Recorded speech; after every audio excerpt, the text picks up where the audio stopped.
Iran, Israel, America இடையேயான போர் இப்போது உலகத்தையே உலுக்கும் ஒரு மிகப்பெரிய திருப்பத்தை எட்டியுள்ளது. ஈரானின் உச்ச தலைவர் அயதுல்லா காமெனி கொல்லப்பட்ட சில நாட்களிலேயே அந்த இடத்திற்கு புதிய தலைவர் தேர்ந்தெடுக்கப்பட்டுள்ளார். ஈரானின் அடுத்த சுப்ரீம் லீடராக காமெனியின் மகன் மொஜ்தபா ஹொசைனி காமெனி அதிகாரப்பூர்வமாக அறிவிக்கப்பட்டுள்ளார். போர் உச்சத்தில் இருக்கும் வேளையில் இந்த அதிகாரப்பூர்வ மாற்றம் உலக அரசியலில் பெரும் பரபரப்பை கிளப்பியுள்ளது.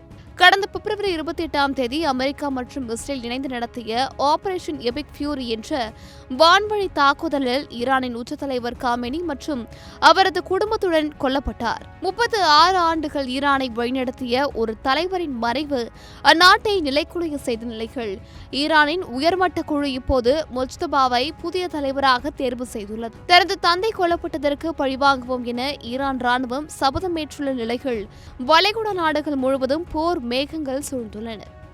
மறுபுறம் அமெரிக்க அதிபர் டொனால்ட் ட்ரம்ப் ஈரானை பொருளாதார ரீதியாகவும் இராணுவ ரீதியாகவும் முடக்க அதிரடி உத்தரவுகளை பிறப்பித்துள்ளார். உலக நாடுகளுக்கு செல்லும் கச்சா எண்ணெய் விநியோகத்தை உறுதி செய்ய ஹார்முஸ் ஜலசந்தியில் அமெரிக்க கடற்படை இனி வணிக கப்பல்களுக்கு பாதுகாப்பு அளிக்கும் என அவர் அறிவித்துள்ளார். பேச்சுவார்த்தை நடத்த இனி காலம் கடந்துவிட்டது என முழங்கியுள்ள ட்ரம்ப், அமெரிக்காவின் பொருளாதார மற்றும் இராணுவ வலிமைக்கு முன்னால் ஈரான் அடிப்படைய வேண்டும் என மறைமுகமாக எச்சரித்துள்ளார். போர்க்கள நிலவரப்படி இதுவரை ஈரானின் 2000க்கும் மேற்பட்ட இலக்குகளை அமெரிக்கா தரைமட்டமாக்கியுள்ளது. 17 போர்க்கப்பல்கள் மற்றும் ஒரு நீர்மூழ்கி கப்பலை ஈரான் இழந்துள்ளதாக தகவல்கள் தெரிவிக்கின்றன.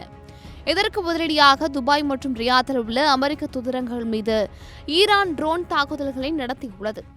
கச்சா எண்ணெய் விலை தாறுமாறாக உயர்ந்து வருவதால் உலக நாடுகள் பெரும் பொருளாதார நெருக்கடியை எதிர்நோக்கி காத்திருக்கின்றன.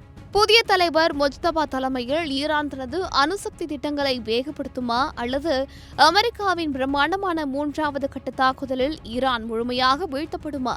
மத்திய கிழக்கில் பற்றியறியும் இந்த நெருப்பு உலகப் போராக மாறுமா என்ற அச்சம் அனைவரிடமும் எழுந்துள்ளது.